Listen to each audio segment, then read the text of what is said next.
Estamos de volta na Web Seguros TV com o Mauro Camilo da EION falando sobre transportes. E como eu digo, todo dia, todo momento sempre tem uma novidade, uma coisa que a gente está com os amigos, colegas, sempre descobre uma novidade, né? Basta perguntar. Por isso que esse programa é legal, porque eu adoro perguntar sobre a vida dos outros. O Armando, que é da área, um dos que trabalham aqui na área técnica da TV Geração Z, ele foi do mercado de seguros, ele está aqui olhando para a gente, fez pergunta para o Mauro aqui, quietinho lá, ele também foi da área de seguros. Eu até posso falar, a gente não tem problema em falar marcas, por enquanto, o Armando foi da AIG, Companhia AIG de Seguros. Muito bom. Eu vou te fazer uma pergunta da Vou segurar só um pouquinho Marcos Vinícius, corretor de São Paulo, um instantinho sobre isso, Mauro, porque o Mauro estava dizendo que das particularidades sobre essa questão da logística, porque não basta só o transporte e o seguro de transportes. Nós estamos falando de um país de dimensões continentais. Sem dúvida. Quem está lá fora, num país menor, olhando o Brasil, acha que tudo é muito simples, né? Mas se você olhar só territorialmente, nós estamos falando de uma dimensão continental, é tudo muito difícil. Trazer uma mercadoria de Manaus para cá não pode ser, por exemplo, via aérea? Pode, mas você não vai encontrar aviões suficientes para isso. E segundo, o frete é proibitivo. O frete, querosene da aviação, exatamente. Preço FOB... Não consegue. Aí fica sem competição. Inviabiliza, exatamente. Então aquaviário e rodoviário. Exatamente. Existe a Zona Franca de Manaus ainda, Mauro? Opa, existe. Lá as montadoras, fabricantes, né, das linhas de TV, de eletroeletrônicos. As de eletroeletrônicos estão lá, né? Então fabricam tudo lá e mandam para aqui para o sul-sudeste, exatamente, dentro daquele critério que eu comentei com você. Fluvial, grande maioria até Belém do Pará, e depois escoando por rodovia até São Paulo, enfim, Rio e vai por aí afora. A gente que não conhece esses fundos aí do Brasil, devem ter estradas em que mal passa um caminhão, né, Mauro? Não, nós recebemos muita informação através até do cliente, da seguradora, das gerenciadoras, de situações precárias, caminhoneiros que ficam retidos e o satélite pega isso agora, né? Principalmente as cargas rastreadas, né? Então, caminhões que ficam retidos por conta das condições da estrada. Não só climáticas, mas da estrada que passa só um caminhão, ainda passa em cima de um pau a pique lá, de um jeito, é muito complexo. A pergunta que eu te fazia, na verdade, não é para o Mauro, é o Marcos Vinícius, obrigado, ele é corretor de São Paulo. Ele perguntou se a Escola Nacional de Seguros tem cursos em transportes. Obrigado, Marcos. www.funenseg.org.br. Com certeza você tem o curso para habilitação de corretores de seguros, tem a cadeira de transportes. Agora, outros cursos específicos, certamente você vai encontrar. Maria Rosália Abreu, Recursos Humanos de uma empreiteira de Belo Horizonte. Internet é assim, né? Você assiste o mundo inteiro. Isso é uma maravilha. Quem compra as apólices de seguros nas empresas? Maria Rosália está perguntando para você. Quem compra? Quem compra as apólices de seguros? Olha, os grandes... Ela é do RH, ela não compra seguro de transporte. Não, os grandes embarcadores, eles possuem uma área específica de seguro, que em conjunto com a área de logística, eles fazem, logicamente, compõem o melhor seguro para a operação deles. Isso é muito comum, principalmente quando nós deparamos com clientes que vinha com o seguro sendo feito pelos transportadores e num determinado momento tomou a decisão de fazer seguro, ele mesmo, embarcador, assumindo a responsabilidade do seguro, assumindo a responsabilidade de gerenciamento de risco. Então, o risco é maior para ele? É pior esse cenário? Não. O controle é melhor. É melhor. E passa a ter realmente digamos assim, um resultado melhor. Isso que é fundamental. Explica um pouquinho mais sobre isso. O embarcador, ele assume o seguro e assume o gerenciamento de risco, principalmente nas grandes operações. Nós sugerimos dessa forma. É o melhor desenho para o cliente. Mas não é o negócio dele, do embarcador. É o negócio dele? Não, lógico que é, Faz porque parte... acaba sendo o melhor resultado para ele, tanto em, digamos assim, redução de risco como redução de custo. Porque o custo, quando é colocado não dessa forma, o custo ele é agravado, o prêmio é agravado se ele não contratar o seguro direto? Acontece o seguinte, Guilherme, as transportadoras, quando ela faz o seguro considerando uma gama de clientes que ela possui. E dentro desse montante de cliente que ela possui, ela pode ter riscos que tem um certo índice de sinistralidade alto, que pode estar afetando a taxa dele. E no final, quando ele repassa o custo de seguro para um cliente que não tem um risco tão grande, ele está pagando o preço desse mutualismo. Desse mutualismo, exatamente. Então, o que nós recomendamos sempre? Quando nós nos deparamos com essa situação? O seguro está na mão do transportador. É uma decisão do cliente. Ele toma essa decisão e diz o transportador vai fazer. Nós costumamos sempre dizer, vamos lá, vamos trabalhar de forma a você comprar o seguro e você trazer o gerenciamento de risco único para toda a sua operação sob sua administração, sob a administração da sua logística. Por que isso? Você imagina num cliente que possui, de repente, 30 transportadores ou mais. Ele pode ter 10, 20, 15 gerenciadores de riscos diferentes para a operação dele. E cada um fazendo de um jeito. Quando, na realidade, você trazendo sob a responsabilidade do embarcador, o que ele faz? Ele vê o que é melhor para ele. Qual é a melhor gerenciadora, qual é o melhor equipamento, qual é a melhor transportadora para se trabalhar. Vocês podem indicar a transportadora? Não, transportadora fica a critério do embarcador. Ele não pergunta para você, para a corretora? Não, transportadora não. Ele normalmente nos pede uma relação de gerenciadoras para fazer uma licitação do risco. Porque ele normalmente não conhece gerenciadoras. Exatamente, mas nós também não indicamos gerenciador assim direto. Por quê? Porque é óbvio, se depois existe algum problema entre a gerenciadora e o cliente, sem sombra de dúvida, é indicação minha. Então, o que a gente faz? A gente recomenda, faz um trabalho de licitação ajudando o cliente e, a partir daí, o cliente define o que é melhor para ele.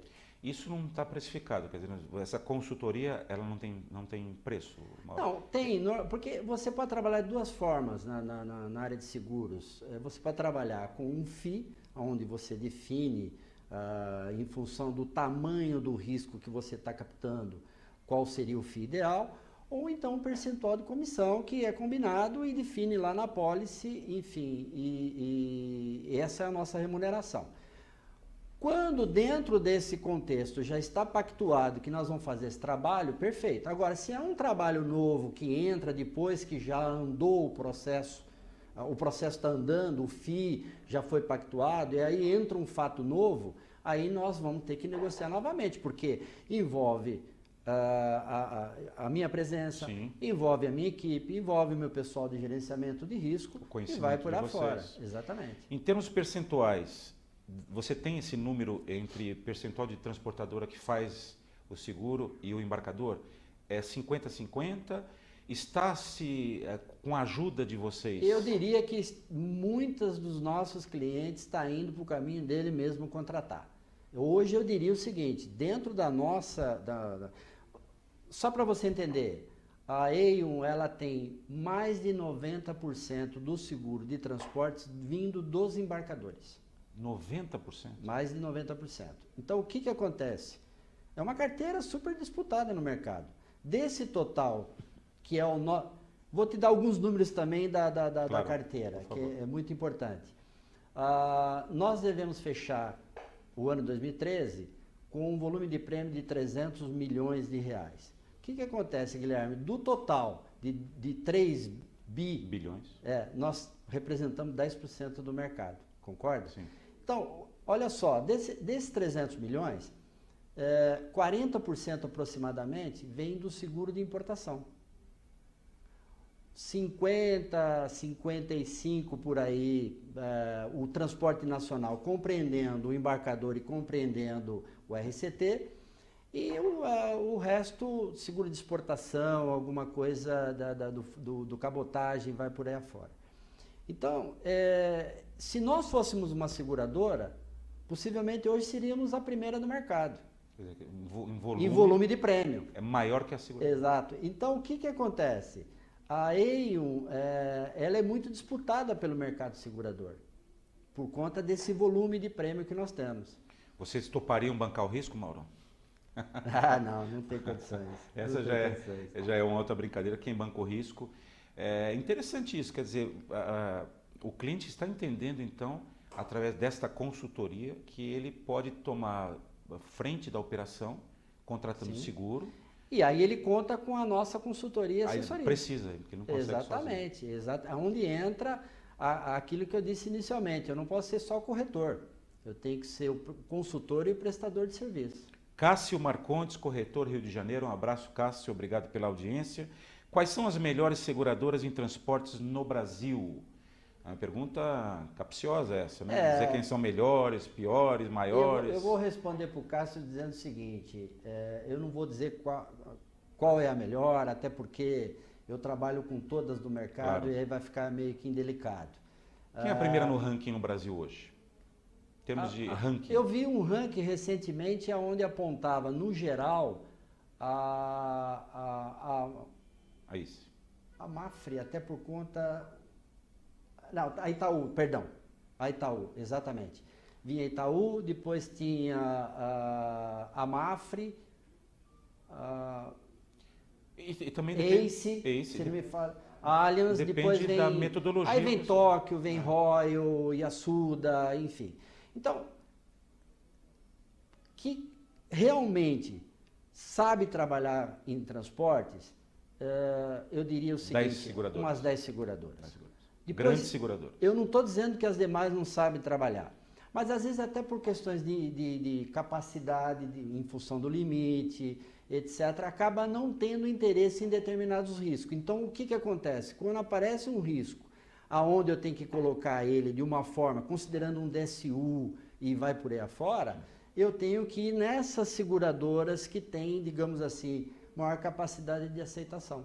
Então ela acaba tendo, obviamente, uma expressão maior. Exatamente, o maior volume. Obrigado, Cássio. Normalmente quem vem aqui, e até eu corroboro com essa opinião, normalmente o corretor, não sei se o Mauro concorda, ele não deve indicar a seguradora. O cliente pode perguntar para o corretor qual é melhor ou qual é pior, e a corretora precisa mostrar as coisas boas delas, as que têm mais aderência àquele ramo, ou a sua produção maior com aquela ou com essa. Indicar, dizer qual é a melhor, qual é a pior, é muito complicado. Não fazemos isso. Não, isso não se deve fazer. A gente vai buscar um comparativo no mercado. E deixar ele tomar a decisão dele. Deixa o cliente tomar a decisão. Sem dúvida, é isso mesmo.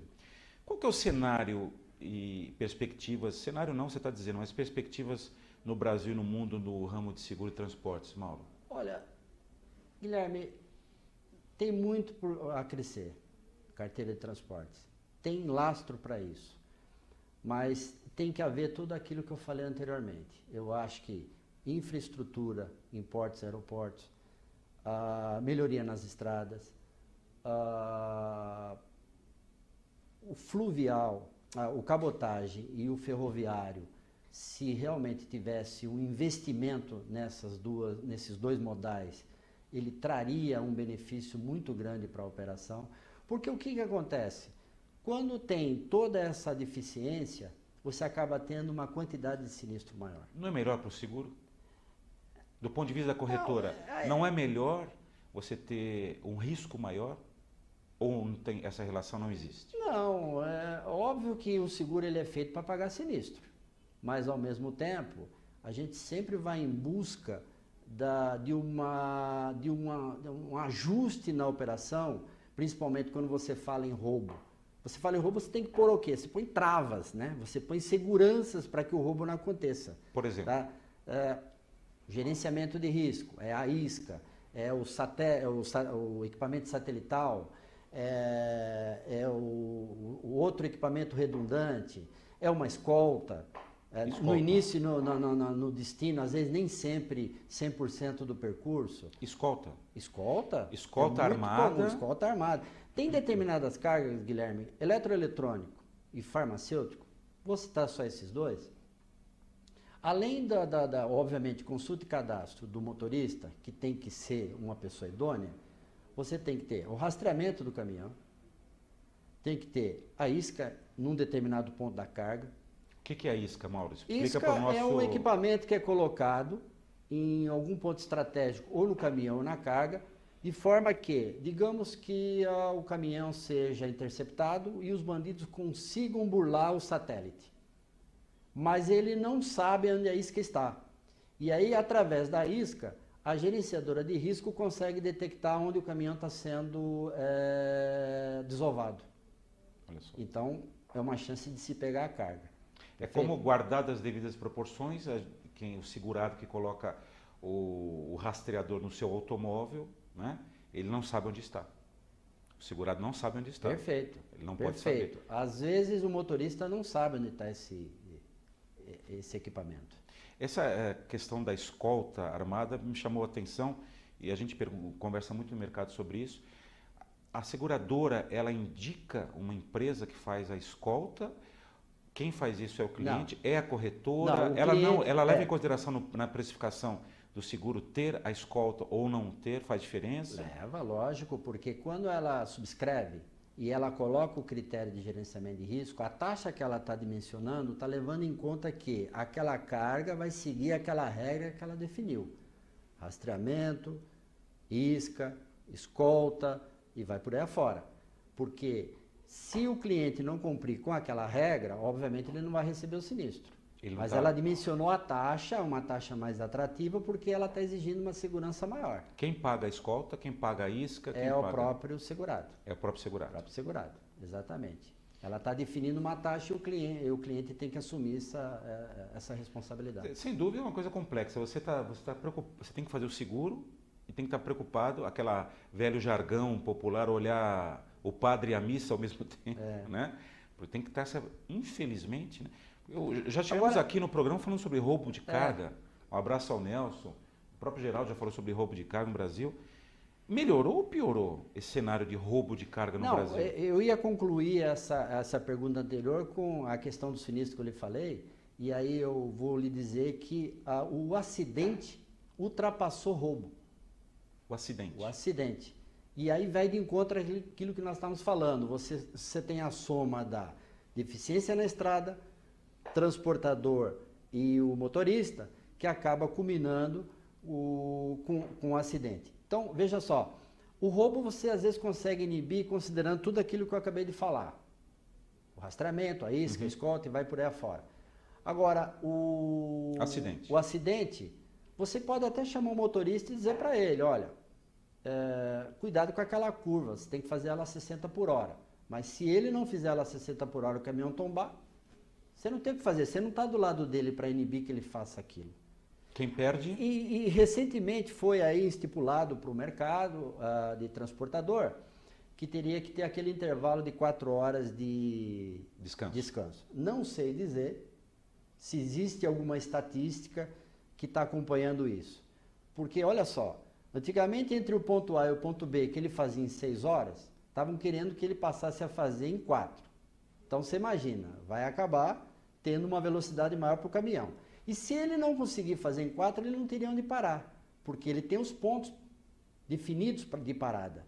Consequentemente, se ele parar antes, ele pode estar parando em algum posto não credenciado. E aí como é que fica? Incrível. Vai ficar vulnerável a carga, você concorda? Com certeza. Então eu não sei como é que está isso hoje, se existe uma estatística apontando se essa situação melhorou ou piorou. Eu não tenho. Está sendo cumprida ou não? Exatamente.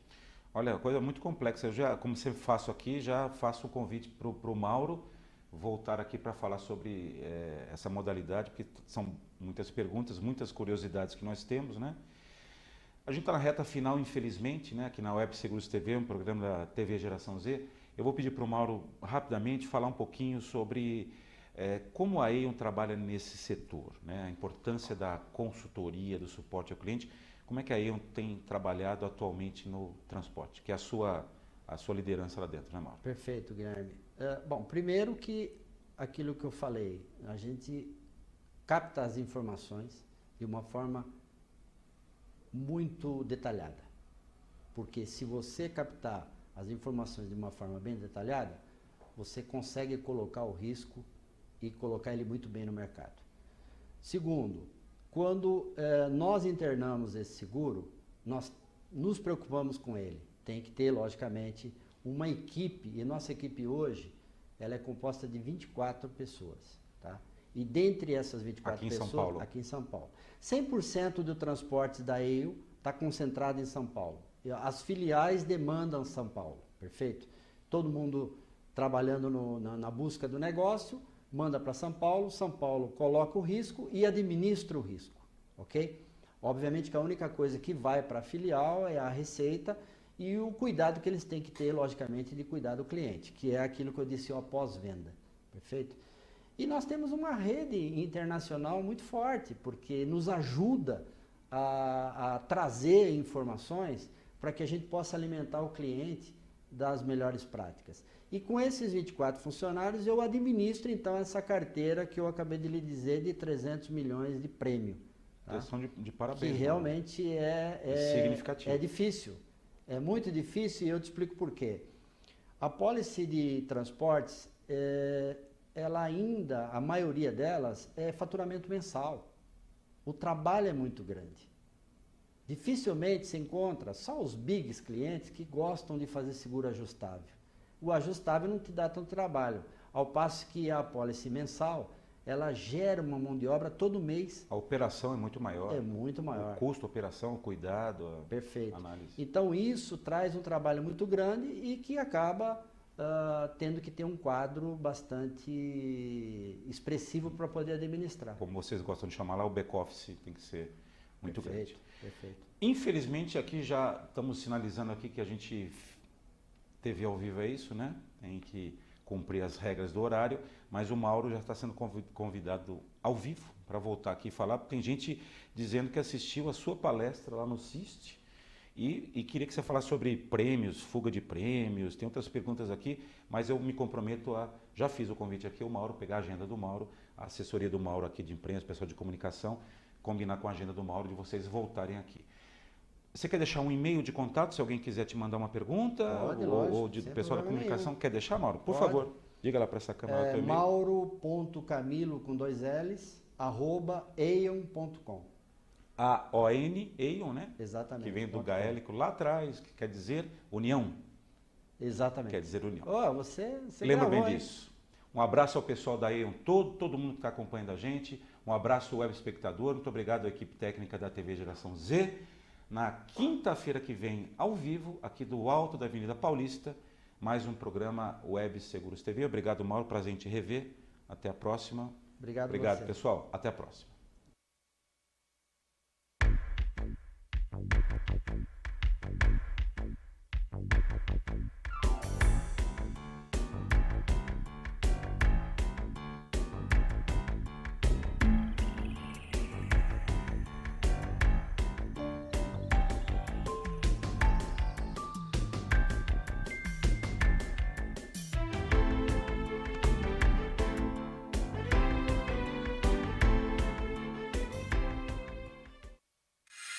O mercado de seguros está repleto de oportunidades. Para aproveitá-las, faça a graduação em Administração da Escola Superior Nacional de Seguros.